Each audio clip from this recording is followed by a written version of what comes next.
Middle east में तनाव लगातार बढ़ता जा रहा है। जंग को लगभग 2 हफ्ते से ज्यादा का समय हो चुका है, लेकिन हालात शांत होने की बजाय और ज्यादा खतरनाक होते दिख रहे हैं। ताजा घटनाओं ने यह साफ कर दिया है कि संघर्ष अब सिर्फ 2 देशों तक सीमित नहीं रहा, बल्कि धीरे धीरे पूरे क्षेत्र को अपनी चपेट में ले सकता है। नमस्कार, मैं हूं आकांक्षा और आप देख रहे हैं न्यूज 18 का डिजिटल प्लेटफॉर्म। तो पिछले 24 घंटे में 2 ऐसी घटनाएं हुई हैं जिन्होंने पूरी दुनिया का ध्यान अपनी तरफ खींच लिया है। पहली घटना दुबई में और दूसरी इराक की राजधानी बगदाद में। सबसे पहले बात करते हैं दुबई की। दुबई के फाइनेंशियल हब में एक बिल्डिंग पर इंटरसेप्ट किए गए प्रोजेक्टाइल का मलबा गिरा है। दुबई मीडिया ऑफिस के मुताबिक एयर डिफेंस सिस्टम ने एक प्रोजेक्टाइल को हवा में ही रोक दिया था, लेकिन उसका मलबा सेंट्रल दुबई की एक इमारत को बाहरी हिस्से से टकरा गया। अधिकारियों का कहना है कि स्थिति पूरी तरह से नियंत्रण में है। इस घटना में ना आग लगी और ना ही किसी के घायल होने की खबर है, लेकिन चिंता की बात यह है कि 24 घंटे से भी कम समय में दुबई में इस तरह की ये दूसरी घटना है। दुबई दुनिया के सबसे बड़े फाइनेंशियल और बिजनेस हब में से एक है। यहाँ दुनिया भर की बड़ी कंपनीज के ऑफिस हैं और लाखों विदेशी नागरिक काम करते हैं। अगर यहाँ इस तरह का सुरक्षा खतरा सामने आता है तो इसका असर सिर्फ एक शहर तक सीमित नहीं रहता, बल्कि अंतर्राष्ट्रीय निवेश और व्यापार पर भी पड़ सकता है। और अब बात कर लेते हैं बगदाद की। इराक की राजधानी बगदाद में स्थित अमेरिकी दूतावास को मिसाइल से निशाना बनाया गया।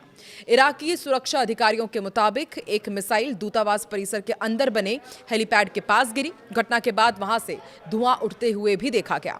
हालांकि इस हमले में किसी के हताहत होने की अभी तक पुष्टि नहीं हुई है, लेकिन यह हमला बेहद संवेदनशील माना जा रहा है, क्योंकि बगदाद में मौजूद अमेरिकी दूतावास दुनिया की सबसे बड़ी अमेरिकी राजनयिक सुविधाओं में से एक मानी जाती है।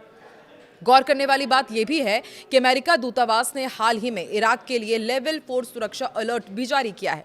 इसका मतलब होता है कि अमेरिकी नागरिकों को तुरंत देश छोड़ने की सलाह दी जाती है। अमेरिका का कहना है कि ईरान और ईरान समर्थित मिलिशिया समूह पहले भी कई बार अमेरिकी नागरिकों को, संस्थानों को और सैन्य ठिकानों को निशाना बना चुके हैं और आगे भी ऐसे हमले हो सकते हैं। दरअसल इराक में कई ऐसे सशस्त्र मिलिशिया संगठन सक्रिय हैं जो ईरान के करीब माने जाते हैं। इनमें से कई संगठन तथाकथित एक्सिस ऑफ रेजिस्टेंस का हिस्सा माने जाते हैं, जिसमें क्षेत्र के कई ईरान समर्थित गुट शामिल हैं। ये संगठन इराक, सीरिया और आसपास के इलाकों में सक्रिय हैं और कई बार अमेरिकी सैन्य ठिकानों पर रॉकेट और ड्रोन से हमला कर चुके हैं। इसलिए जब भी इस क्षेत्र में तनाव बढ़ता है तो सबसे पहले निशाने पर अमेरिकी दूतावास और सैन्य ठिकाने ही आते हैं। और पिछले कुछ सालों में बगदाद में अमेरिकी दूतावास पर कई बार रॉकेट हमले हुए भी हैं। कई बार इन हमलों के बाद दूतावास परिसर में अलार्म बजने लगे और कर्मचारियों को बंकर में शरण लेनी पड़ी। अब सवाल ये उठ खड़ा हुआ है कि इन घटनाओं का मतलब क्या है। एक्सपर्ट्स का कहना है कि मिडिल ईस्ट में जो टकराव चल रहा है, अब वो धीरे धीरे एक बड़े क्षेत्रीय संघर्ष का रूप ले सकता है और अलग अलग देश में अगर इस तरह की घटनाएं लगातार बढ़ती जाती है तो इससे पूरी दुनिया की सुरक्षा और अर्थव्यवस्था प्रभावित हो सकती है। खास तौर पर खाड़ी देशों में अगर तनाव बढ़ता है तो इसका असर तेल की सप्लाई पर पड़ सकता है, क्योंकि मिडिल ईस्ट दुनिया के सबसे बड़े तेल उत्पादक क्षेत्रों में से एक है और यहां से गुजरने वाला समुद्री रास्ता हॉर्मुज़ स्ट्रैट वैश्विक तेल व्यापार के लिए बेहद महत्वपूर्ण माना जाता है। अगर इस इलाके में सैन्य तनाव और बढ़ता है तो तेल की कीमतों में तेजी से उछाल आ सकती है और इसका असर दुनिया भर की अर्थव्यवस्था पर दिखाई दे सकता है।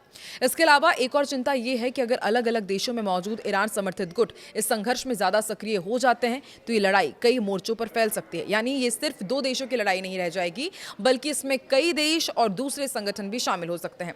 फिलहाल इन हालातों पर पूरी दुनिया की नजर बनी हुई है। अमेरिका, खाड़ी देश और यूरोपीय ताकतें इस बात की कोशिश कर रही है कि तनाव और ज्यादा ना बढ़े, लेकिन जमीन पर हो रही घटनाएं ये दिखा रही है कि स्थिति अब भी बेहद नाजुक बनी हुई है। और सबसे बड़ा सवाल यही है कि क्या मिडिल ईस्ट एक बड़े युद्ध की तरफ आगे बढ़ रहा है या फिर ये सिर्फ सीमित हमलों तक ही सीमित रहेगा। आप क्या सोचते हैं कि आने वाले दिनों में हालात और बिगड़ सकते हैं या फिर कूटनीतिक प्रयास इस तनाव को कम कर पाएंगे? कमेंट में अपनी राय जरूर बताएं।